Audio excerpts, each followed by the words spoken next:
On Into the Mindset, we know a healthy body starts with a healthy environment. But mold, excess moisture, and foundation settling in your crawl space can silently harm your lungs and your home. Squeaky floors and cracking walls, that's a red flag. Advanced Crawl Space Solutions offers encapsulations that can boost energy savings by up to 20%. Plus, vapor barriers and rot repair to protect your air, your home, and your health. A healthy crawl space means a healthier you. Click the link below to get a free quote today.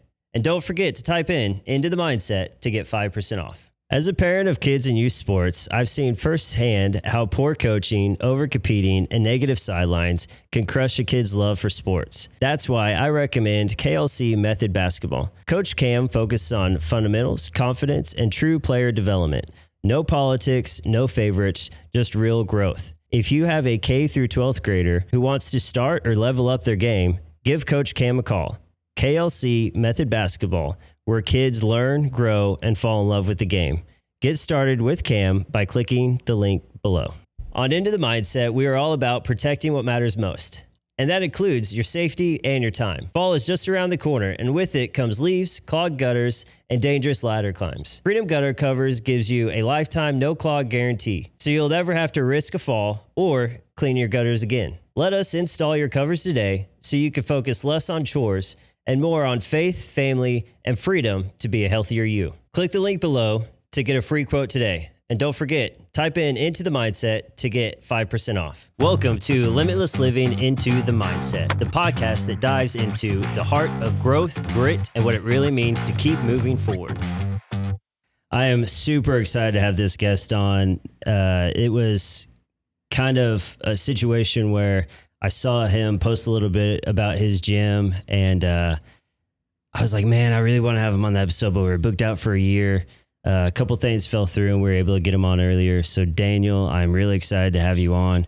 Super excited to hear about you, how you came up, how you got to where you own your gym. And this is actually super uncomfortable for me because this is out of my realm. I'm a runner. I am not a boxer at all, or a fighter or anything like that. So this is kind of exciting for me. I'm excited to get into your world.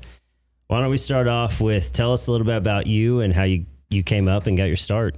Yeah. And that's awesome. I appreciate being on here, and I appreciate it, especially because we just opened up. This will be 1 month at the end of this week. So yeah, super excited to be on here and for the opportunity to be able to talk to you guys.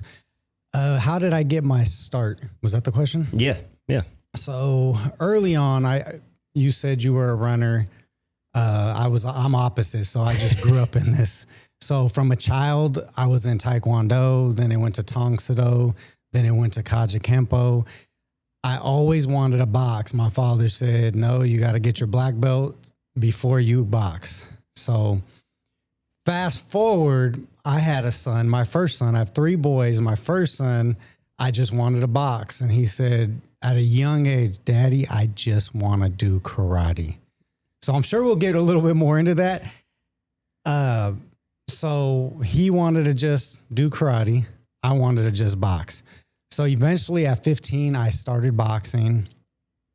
And then at 17, I joined the military, or I signed in to go. And a couple months before I was supposed to go, I got in a bad car accident. I actually got hit by a drunk driver. I was at a dead stop and injured, pretty significant injuries on my back, on my shoulder, on my neck. So it stopped me from going in. Took some time off, some years off, started getting into trouble. Some things happened in my early 20s. And then I got back into boxing and MMA probably around 23. I did do some coaching early in my early 20s, helping out with boxing.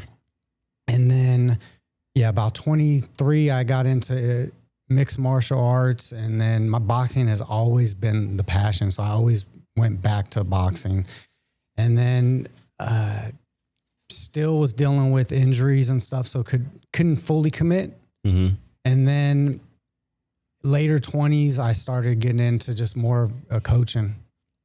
So at that time I opened up with a good friend of mine, MMA school. This was in California. So originally I'm from Northern California, between San Francisco and Sacramento. So we opened up an MMA school, and just really my passion's always been youth. So pouring back into the youth and watching them not just succeed in boxing or mixed martial arts, but succeed in life and, growing in their emotional intelligence, which boxing is phenomenal as far as being able to control your emotions and learning how to control your emotions and just to grow, again, in your emotional intelligence. So, yeah. And then that, I'll fast forward. I'm skipping some of it. I had my second son, and I was working. I was doing some mentorship, working in the youth, and I had my gym, and I was working long hours, and I had to just pick, and it was just too much at that time for me to run that gym. So I ended up shutting it down and just focusing on my family at that time. And then again, a mix of a whole lot of things going on there as far as coaching and still working, staying active, working in the youth. 2020 hits, and we're in California, everything's shut down, and I started teaching my nieces and nephew and some friends boxing. So from there, it just kind of sparked the interest. The boys started to my son started to like boxing, but it was very elemental in teaching them boxing. It was more of kind of fitness and not really they're going to ever compete or anything like that. So at that time I started creating a program, the Way of the Warrior, which it's a mixture of boxing, traditional martial arts, self-defense, and then ninja obstacles, so American Ninja Warrior type things. So that went on for just years of me trying to perfect in anticipation that I was going to open something up later on and run a program that was now our Warrior program. So a lot to unpack with that. So let's go back a little bit. You mentioned that you had gotten in a car accident. Yes. It was drunk driver, had hit you. How did the boxing and the mixed martial arts and all that, how did that play into you kind of overcoming that portion of your life and getting back into the sport that you love? Yeah. Awesome. Yeah. Awesome question. So at that time, got hit. Life just flipped upside down for me. And then early 20s, late teens comes. I had some other things, probably won't get into it on this episode. But some other things happened to me and just started getting into trouble. When I got back into martial arts, it was actually through a church group that started this mixed martial art program. And through that, just completely, it was an outlet for me to let anger go, or let the anger out. It was an outlet for me to be able to learn to control myself. Because when it comes to boxing, it doesn't help to be angry. You think, if I got an angry kid, just throw him in the ring. Yeah, do that, but it's not going to be beneficial for them. They're going to learn real quick that they can't control on that. They can't rely on the anger to help them inside the ring. It does the opposite. So you have to learn to control it. So it was very key as far as the foundation of me being able to grow up as a young man, being able to control myself, being able to be disciplined and, just move forward in life. So you mentioned a few different types of martial arts and everything that kind of led into your boxing when you were a kid. Yes. You lost me on some of those. Sure. Again, runner, not absolutely. Can you kind of break some of those down and explain the difference between each of those a little bit? Yeah. So Taekwondo is more of a kicking traditional martial arts. Started in, started in Korea. I used to know all this, right? I used to be able to count and speak a little bit while you're in it. And then Tang Soo is where Taekwondo originated from, but it's more using your hands than your feet. But they're both traditional martial arts. And then Kaja Kempo was created in Hawaii, and that was a mixture of karate and boxing and judo, and but still a traditional. So it was a traditional martial art, but they wanted to see what actually worked in the streets. So you had a group of martial art guys from different backgrounds come together, and they would go to the bars and they would see what actually worked. And then they created Kaja Kempo. And then from there, boxing. So boxing, again, was my passion. I used to stay up in video, on ESPN fights. And as a kid, I would VHS and video the... Careful. You're going to start showing age here. Yeah. Yep. Yeah. I would love to find those. I mean, I was telling my sons, just recently, now that they're getting more into boxing. But yeah, I was like, man, I used to have to go stay up, and if I wasn't allowed to stay up that late, or I was tired, I would have to video it, and I would just rewatch the old boxing fights. So where did the martial arts come into play? Was that something that your dad had done previously that he got you into, or is that something that you were kind of like, hey, I might be interested in this? No. So his plan for me was always traditional martial arts. He fought full contact when he was young, and his plan for me was to have my own martial arts school. Yeah. Wow. So that was kind of dream come true here as you guys. It is. Yeah. I don't know if I've ever put that together, if we've even ever had that conversation, to be honest. Yeah. But yeah, that was his dream for me. Wow. Yeah. That's a trip. Yeah. Never put that one together. That's really cool. And for it to come full circle where, you kind of got into boxing for a little while, but now as you opened up your gym, The Way of the Warrior, it involves that kind of base of that martial arts and everything that your dad had got you into early on. Yeah, so it does. The base of the Warrior program does come from a lot of traditional martial arts, even the discipline, you got to remember all the different core attitudes of the belief. And there's a statement of faith that we say before class and after class. And then while you have the boxing program is just more traditional boxing, we still do community as far as working together and teamwork and trying to make it fun. But at the end of the day, it's boxing, and it's gritty. It's a gritty sport. It is a hard sport. Yeah. But I'm sorry. Go ahead. You kind of mentioned, you had mentioned after the car accident, it was through a church that you got kind of back into it, or helped you get back into it. That's not something you hear very often with churches, like, hey, come and fight each other at church and and find that. So I want to know a little bit more about that and about that particular church. Was this in Northern California? This is in Northern California as well. So how did they kind of run that program and get you guys through that program? Okay. So yeah, now we're going to talk about some intimate things. Okay. Yeah. So a lot of things that people don't know. So I was at a dark stage in my life, in my early 20s, and again, doing stupid things and getting in fights, and life wasn't doing very well for me. I wasn't doing very well in life, I should say. So ended up trying out a church that a guy from work told me about.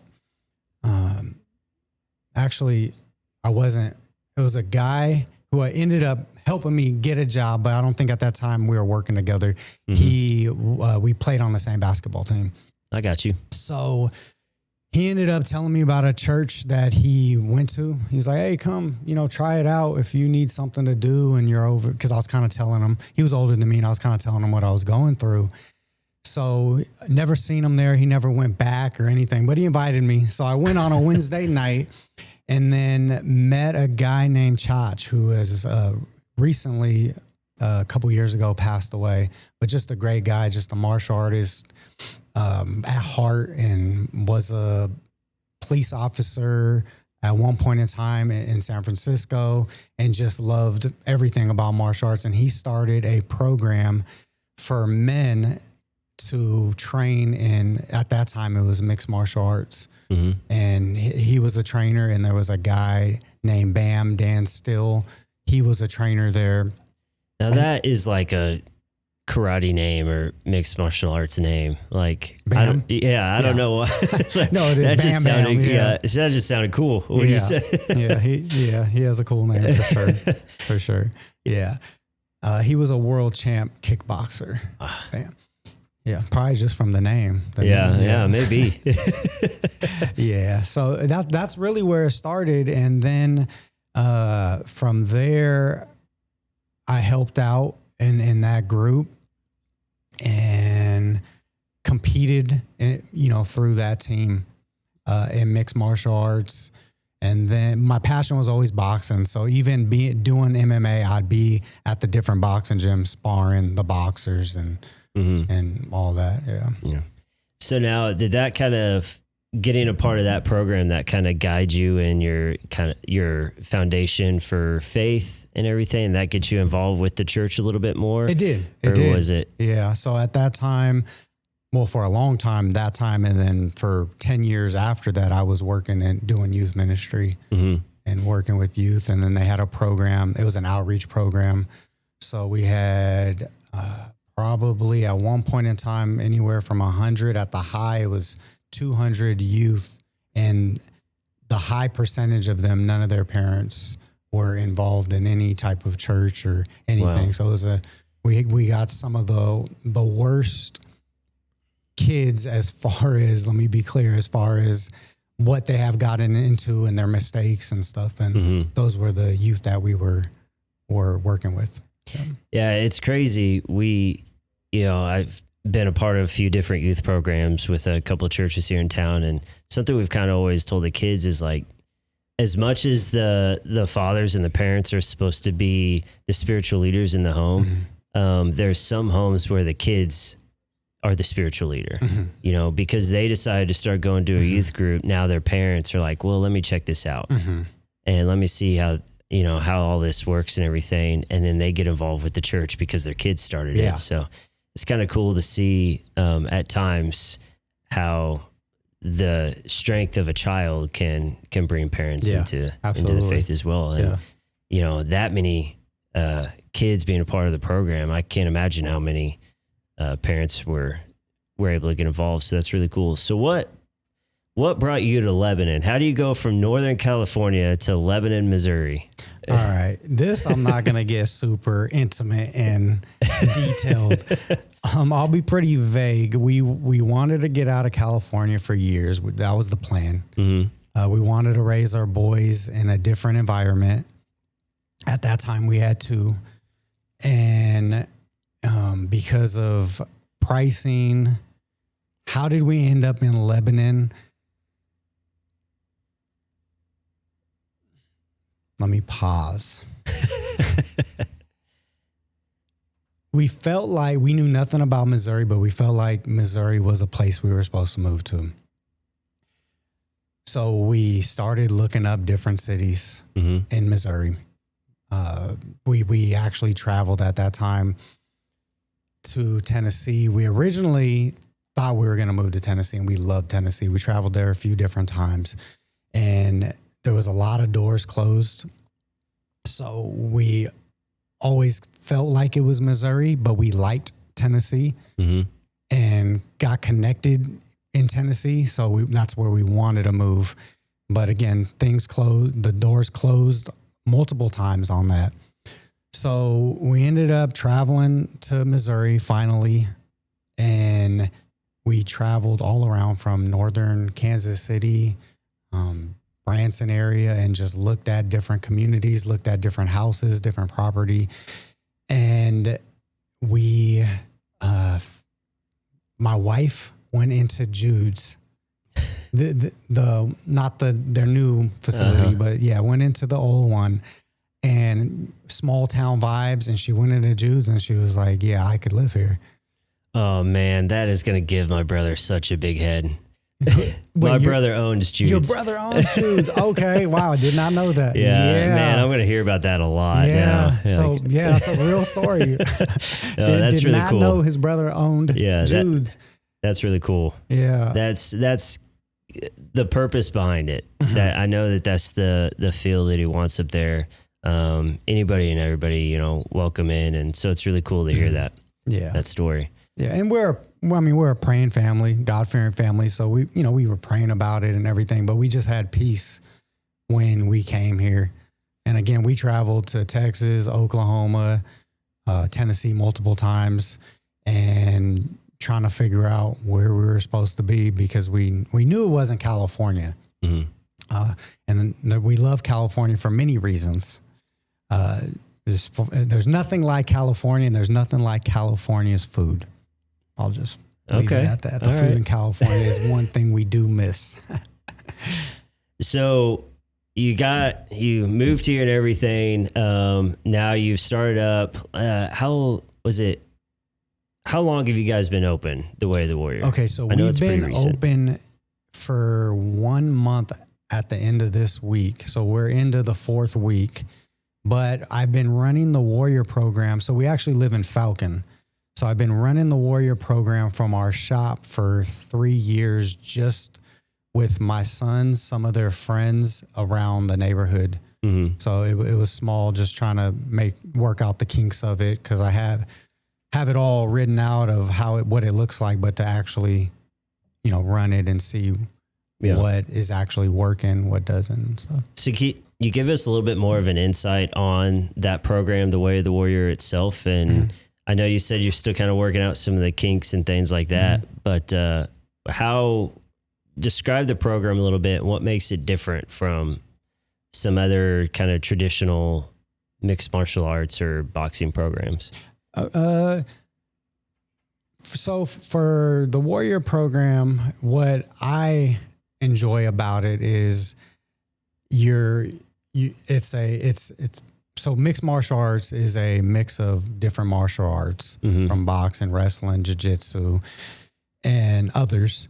And this is a mix of where you have obstacles and mm-hmm. you're working on parkour type stuff, but you're also working on self-defense, and then traditional martial arts where you're building character and you're discussing these attitudes that you're supposed to be having. So the difference is, I don't want to say we're so much more different mm-hmm. than anybody else, because I don't know what everybody else is doing. But for us, I think the unique part is that we're engaging them in obstacle training, mm-hmm. and then explaining to them how you're facing obstacles in life, and most obstacles aren't there to stop you. The obstacles are actually part of the journey mm-hmm. that are supposed to be there to help you grow and to help you to get where you need to go. They're not there to be a hindrance. And then you have the self-defense aspect of it that in my opinion, boxing is one of the ultimate self-defenses, mm-hmm. as far as your reflexes and coordination and footwork and knowing how to not get hit by a punch. Yeah. And knowing how to give a real punch. Mm-hmm. So just combining all those, and then also doing team stuff and doing stuff that they're going to enjoy and have fun, but still being structured. So I would say for what's unique about our boxing and Warrior program for me is you have, and this isn't to say one is better than the other, but you generally have two different mindsets. You have an old school mindset that's more kind of military and very structured, very geared on discipline, which there's a need for that. And then you have another mindset where it is a lot more loose and a lot more friendly and not super structured and kind of there to make sure the kids are really having fun and come back. Mm-hmm. What I did and what I focus on both of the programs is finding that middle ground where, yes, I want them to want to go there, but I still want the structure. I still want them to be disciplined and to have that grow and to grow in respect. And I want them to take it and to be able to use it for the rest of their life where it matters even more. Yeah. Yeah. So I think it's super important what you're doing for a few different reasons. We see a lot of kids, either they're not active. We're seeing a lot more kids over the years get less and less active. Yes. But we also, the kids that are lifting weights and getting stronger, that's awesome. That's great. And it's needed. We have to have that aspect, but we sometimes lack the movement aspect, the functional aspect of that. And I feel like you bring a lot of that with your program, where it's teaching our kids, like, yes, you can be strong, but you can also use that as well in multiple different ways. And that's something that you guys seem to be pushing, which I think is very much needed within our youth right now. Yeah, I agree. So a little bit about, now you guys are a nonprofit, right? Yes. So how, if say me, for instance, I got 3 kids, I got 2 younger kids, how do I get them involved in your program, and what's kind of the path that we need to take to get involved in it? Yeah. So is just come down. Yeah. Come down to the school. We are located on the right side of national TV. Okay. So 801 South Jefferson. Just come down, try it out.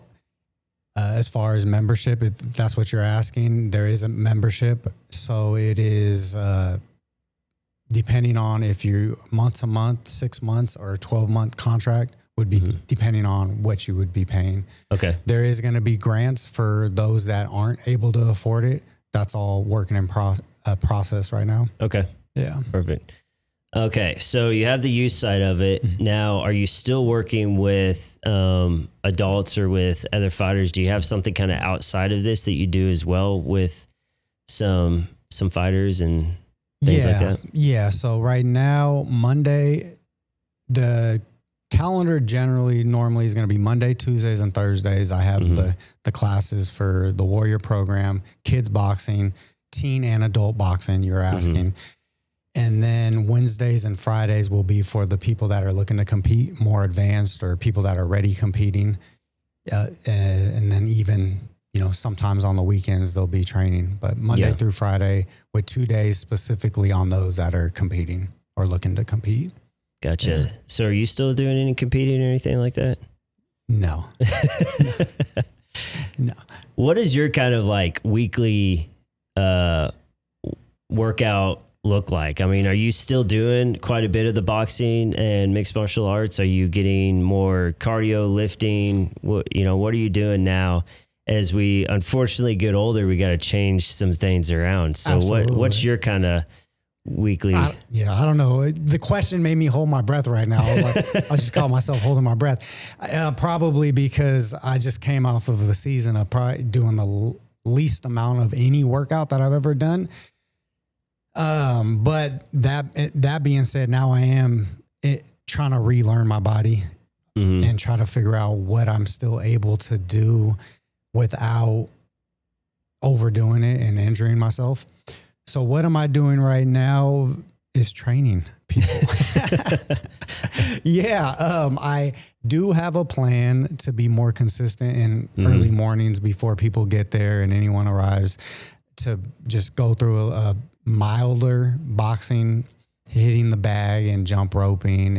And then we have some weights there. So, and doing some weights and stuff like that.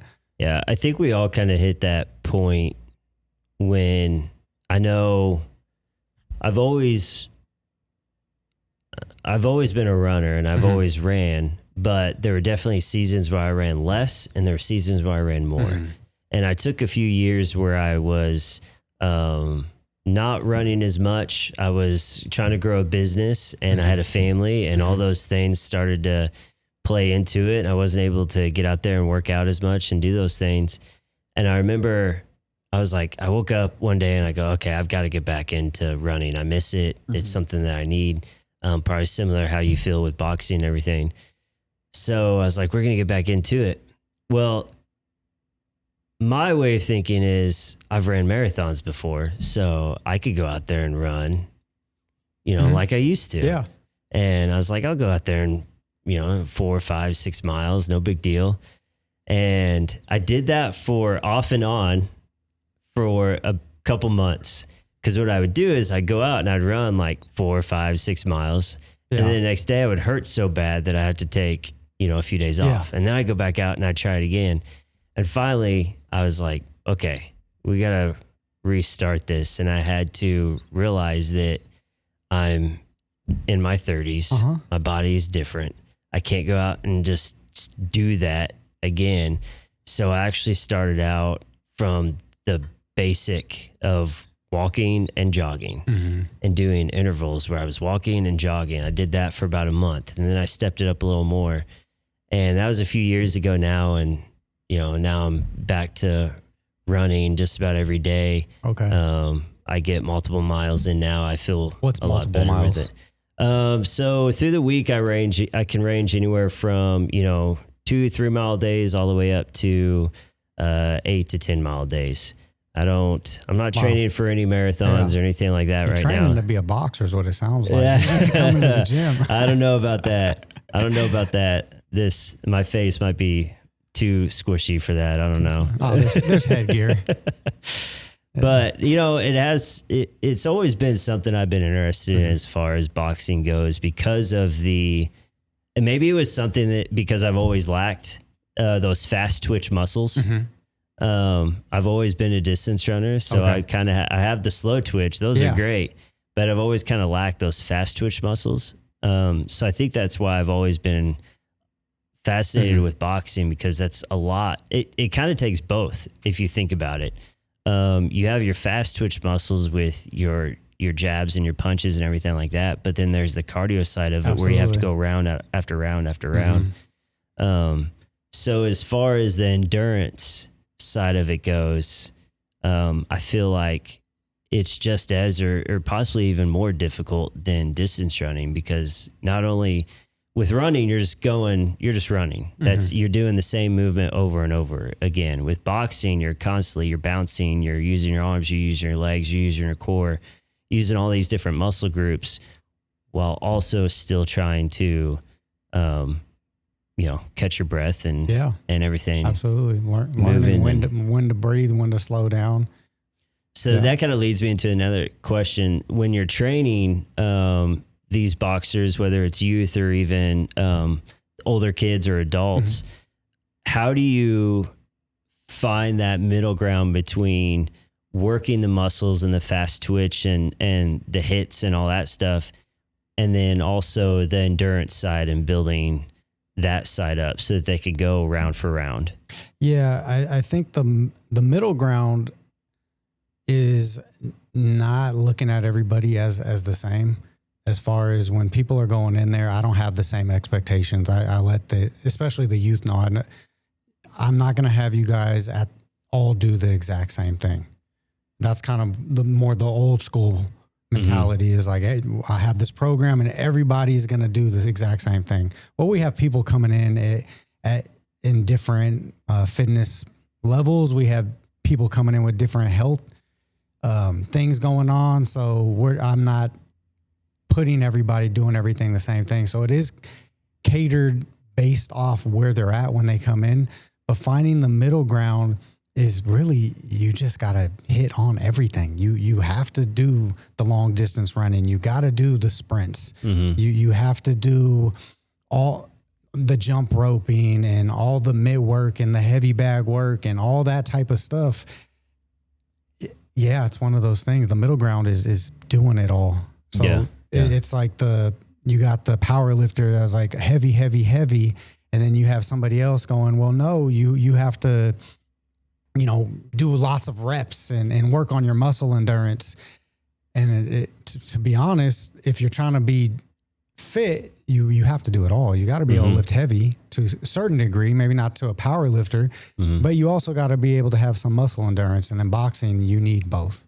So you need the fast twitch and the slow twitch. So I imagine, with running, with marathon running, things like that, it takes a certain mentality.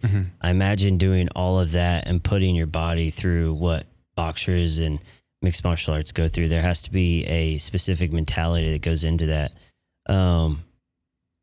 Explain that mentality a little bit. What makes that different, and what is that mentality? What's a fighter's mentality? So let me say a couple of statistics. So I believe it's about less than 2% of the world or United States. I don't remember which one. I had my son do it for homeschool.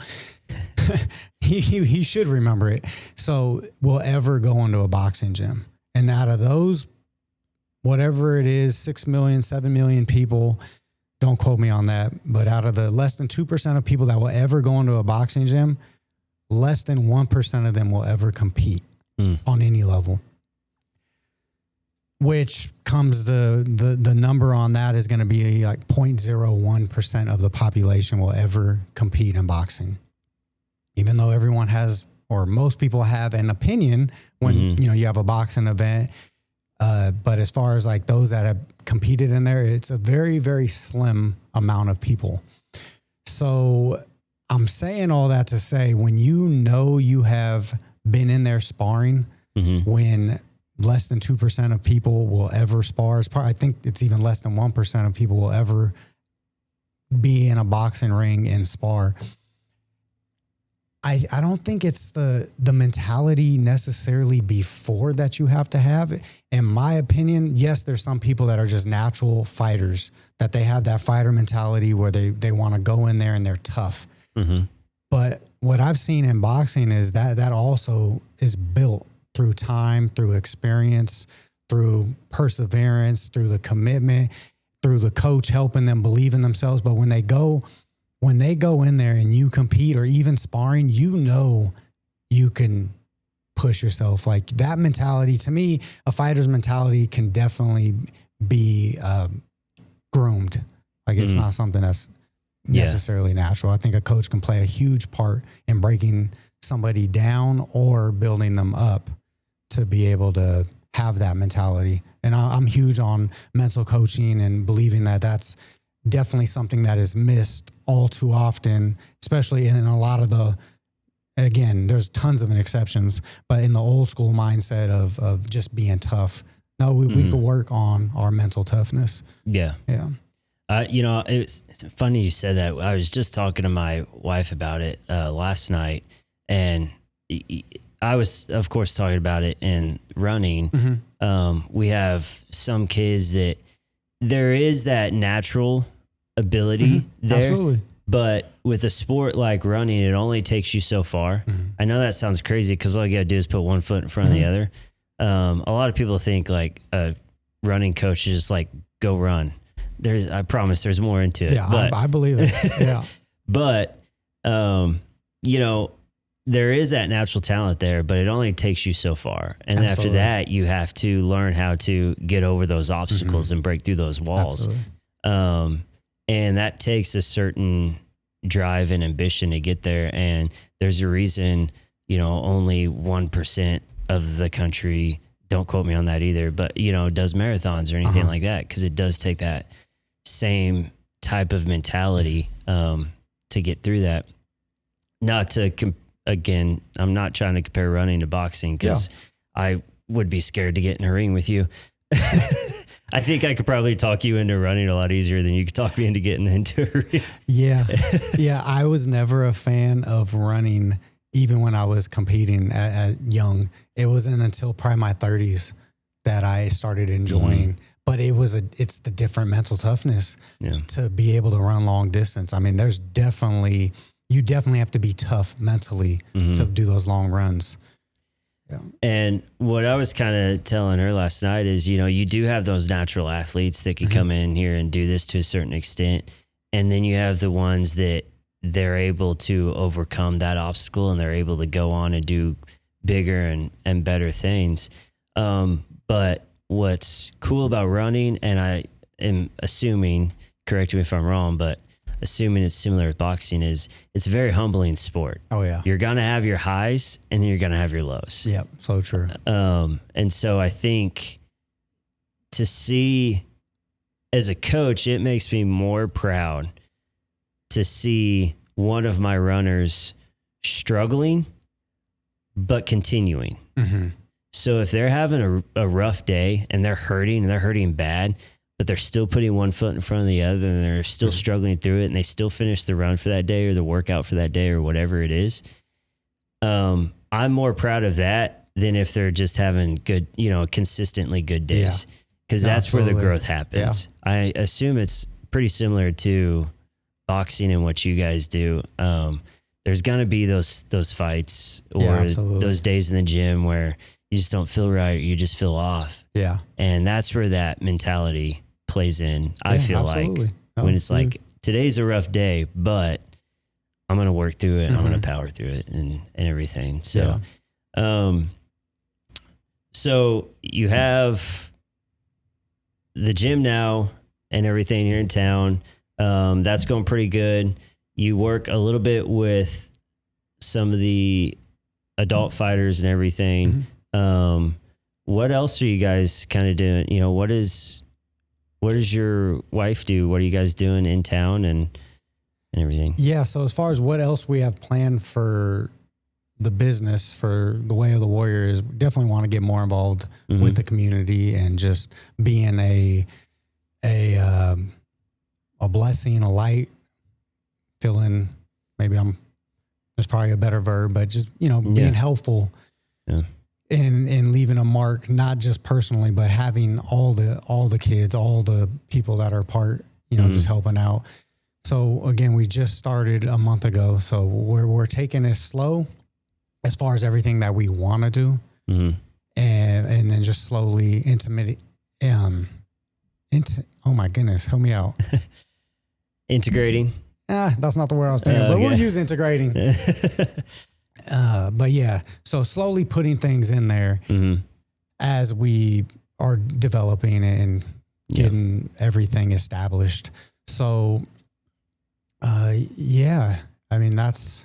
that's really it. As far as caring more about, like I said, let me backtrack a little bit because I said like less than 1% of people will compete. That being said, when you don't have to compete and you could come and train, and we have people there, we have some people there in their 30s that don't necessarily want to compete. I think they might end up competing. Okay. And then the cool thing, when you hit to 35, they have a master's program. So you don't compete with anybody under 35. Just throwing that one out there when you get to that age. I am at that age. There you go. There you go. So, yeah, but for me as a coach, I don't care if somebody wants to be a professional boxer or not. I could care less if my sons want a professional, actually, I would prefer them not to, because of the fact that I know what the desire of their heart is, especially the older one. So I don't want him to be a professional boxer. That's not what he wants to do. But he's learning so much and developing so much perseverance and character training in boxing and and like you said, the ups and downs, what happens, where I know when he goes into business and what he wants to pursue, he's going to be used to having those letdowns, the decisions not go his way, the training through, the days you don't feel like it and just grinding and pushing. So that being said, I do want people that are training when they get to a certain level to compete, even if you compete once, just for your own mindset to go, man, I did something that almost nobody else does. I put myself in a super vulnerable position and go in a ring where there's hundreds of people there while somebody is trying to punch me in the face. Regardless if I win or lose, like, you're going to get a lot out of that. You're going to grow. You're going to be able to feel really good about yourself. So I do want people to compete. I don't want that stat for our gym to be 1% of the people that come in here compete. Yeah, no, my heart is that the majority will compete on some level that go in there. So with the kids and kind of bringing that up with that mentality, I think so often we focus on the sport itself, no matter what sport it is, whether it's running, basketball, football, boxing, swimming, whatever it is. We're so focused on the sport itself that we miss all the other things they're getting from it. what is kind of, and I know you've touched on a little bit, but what's your goal for the kids? What do you want them to get out of coming and working out at your gym besides the sport itself? Outside of that, what are you wanting these kids to get and understand? That's a good question, because that's really the heart of why we're there.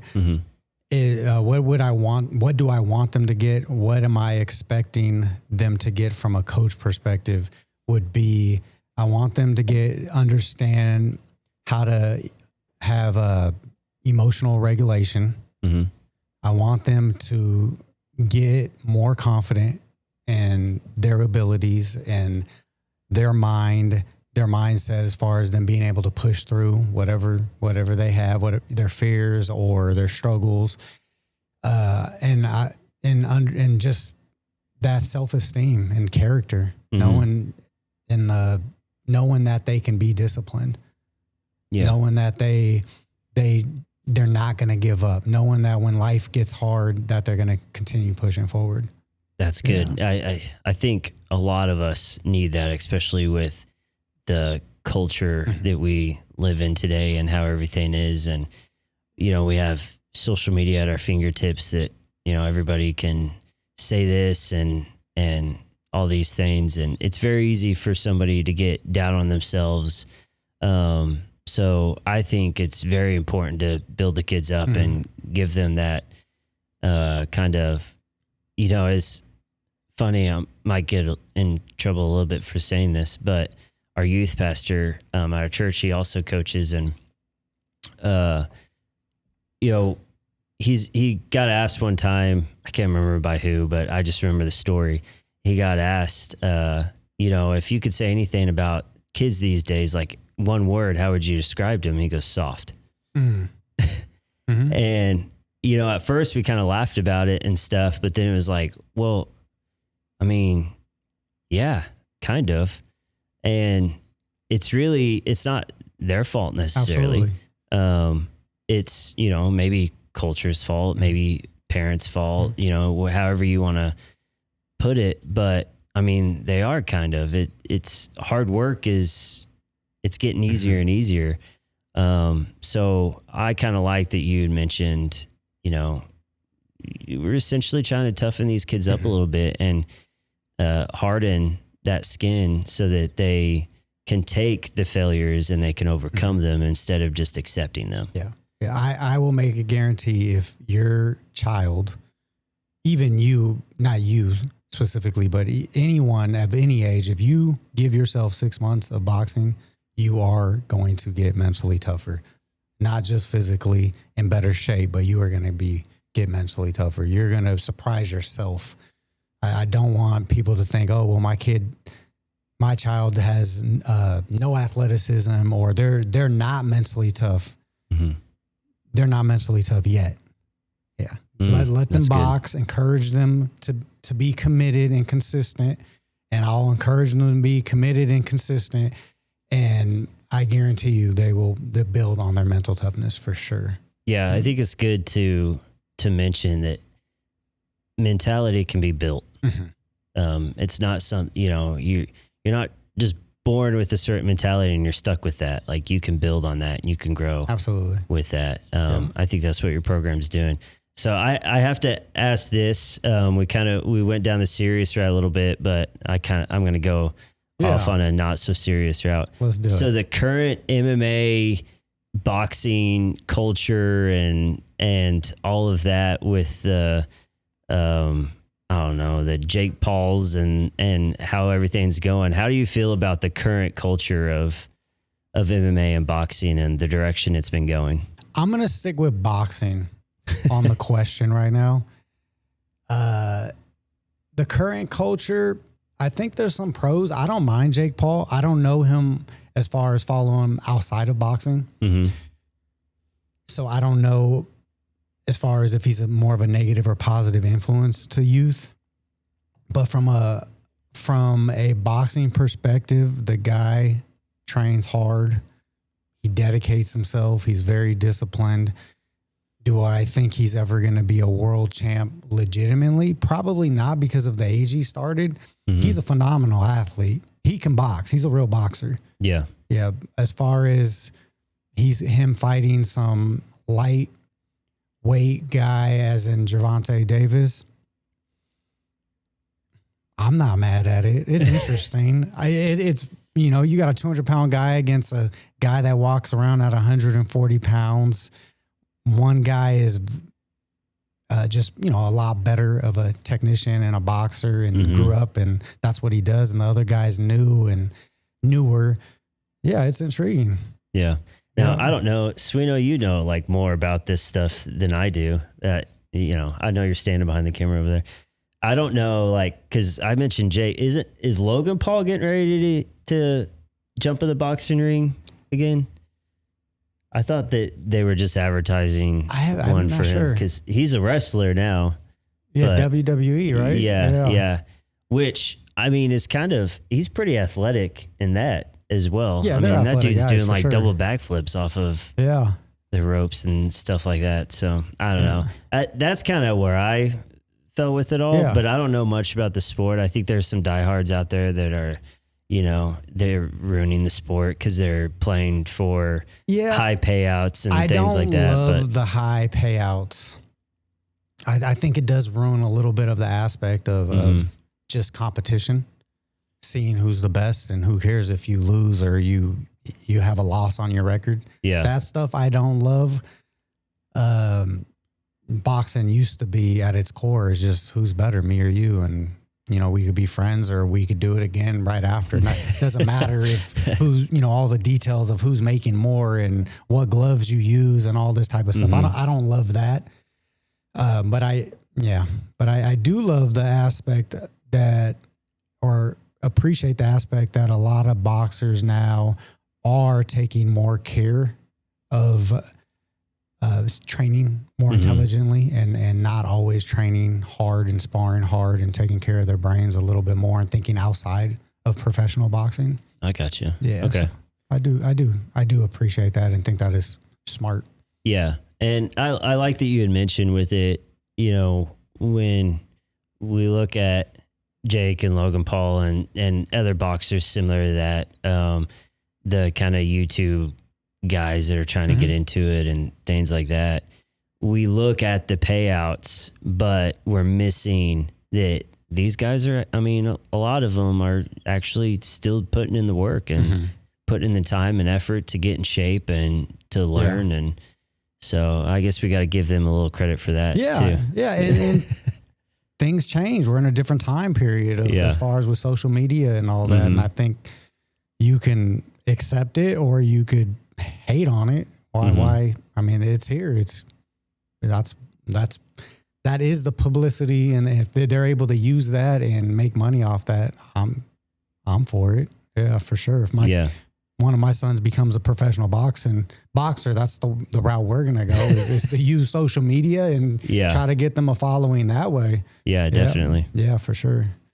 And that's where even with the softness of kids, or because I do agree. I do agree that we live in a generation that is a little softer. That being said, I do think the youth of today have a lot of promise at the same time. Yeah. Yeah. And I know you weren't saying the opposite, and I know you agree with me on it. I do believe that every generation is chosen for that time period. And I think they are chosen for that time period. And I think people our age, my age, and people older, we owe it to them to believe in them and believe that they're gonna live according to who they were called to be. Yeah. And I think that's something that Andy had kind of hit on in the last podcast, was our generation tend to just, I mean, we question things a little bit and stuff, don't get me wrong, but we still kind of tended to just go do. Yeah. And it seems like the younger generations, they're asking questions and they're thinking, they're processing a little bit more, which to us at the time is kind of like, no, just go do. But then when it comes to boxing, you were just talking about it, or the training that goes into that, you know, there's not so much that just go do and get beat up and then try again and get beat up and then try again and get beat up. And now you realize your body's torn apart and you're not able to compete as well. These kids, they're taking more time to think about the process itself. And then they're going into it smarter. Yeah. And they're not just getting their head beat in and learning lessons that way. They're watching and developing and growing, and then their whole foundation is built on that. So absolutely agree. I do have to say though, amateur boxing, and my gym specifically, and a lot of gyms, is not about getting your head beat in, right? It's about defense. It's about moving your feet. It's about blocking shots and not getting hit. And, and we're always protected as far as wearing the proper headgear and the proper gloves, all that type of stuff. I like how you did that. I like how you added that in there. That was good. No, because people think it's just, people can think that it's very brutal. And I could argue, and statistics can argue, that it's definitely not the most brutal sport. But it is a hard sport, and it is a tough sport. Yeah. So, which I think is needed. So, I mean, we still need those tough sports.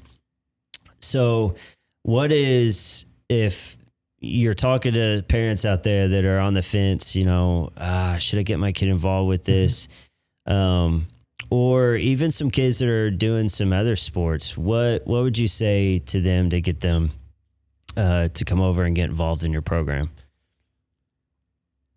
I would say there's, and you could say this about other sports. I'm not one to diss any other sports. I think sports are amazing. All sports, or most sports, maybe not all. I don't know all. But I would say there's nothing like boxing. There, as far as the work ethic, yes, I know wrestling and a lot of other things have a very strong work ethic also. But I'm saying, as far as all it encompasses, as far as the vulnerability of being in that ring, and knowing you have to move when somebody's trying to punch you, and the vulnerability. So I'll give an example. I have my middle son. He is very athletic. He could play whatever sport he wants to play and just do well in it. It's from my wife's side. I'm always clear. That's not from me. I had to work hard in everything I did. So, and he works hard too. That being said, he had a real problem when we would go to other boxing gyms. So when I started them in boxing, my son started officially boxing this year. So right away, we had nowhere around. We just started going to different cities, Kansas City, Springfield, Joplin, and going to other gyms and sparring. Kids that were way more experienced than them. So you go to some of these gyms and the kids are talking smack. And my younger one, he was 10 at the time, he would just fume and it would get in his head. So I was like, okay. So when they would spar at the house, I'd have people going over there talking smack. And we continue that in our gym at times when it's appropriate, and talking smack in a way where it's not going to be super vulgar or anything like that, but saying things to get them used to that where everyone isn't always going to like you. There is going to be things said, but you just got to block that out and focus on what you're there for. Focus on what you need to do. Don't pay attention to the crowd. Don't pay attention to what people are saying. So that is something that I think is huge as far as boxing goes, is there's going to be some smack talkers there, like in other sports. And you have to just overcome and focus on what you're supposed to do. Be present. Don't, what I like to say, don't be in the back of the brain, right? Be in the front and be present, which is something that in boxing is unique. In sports is unique, not boxing. As far as you got to be present, you have to be there. If you're thinking too much, you're going to miss the fast pitch. You're going to miss the tackle, whatever it is. In boxing, if you're thinking too much, you're going to get hit. You're going to miss the opportunity to be able to strike. So being present there is something that's just unique in sports overall.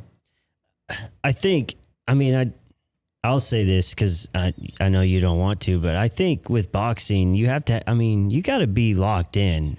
And Absolutely. maybe even more than some other sports, because things are happening a lot faster. Yeah. Than what they're happening in a few other sports. So, I think you definitely do have to be locked in. And so is there a benefit to, I'm sure there is, but if somebody came in and, they're a diehard football player or baseball player or anything like that, is there a benefit to them to come in and work out in your gym? Oh, absolutely. There's a benefit. Even if they have no desire to get in a ring or anything like that? Absolutely, yeah. Back in California, I trained a lot of college kids, football and basketball, just coming into working on reflexes and coordination, explosiveness. Absolutely. With your hands, with your feet. Yep. And sometimes, just because you play another sport, it can help and it cannot help. You know, it's like, just respecting every art and every sport.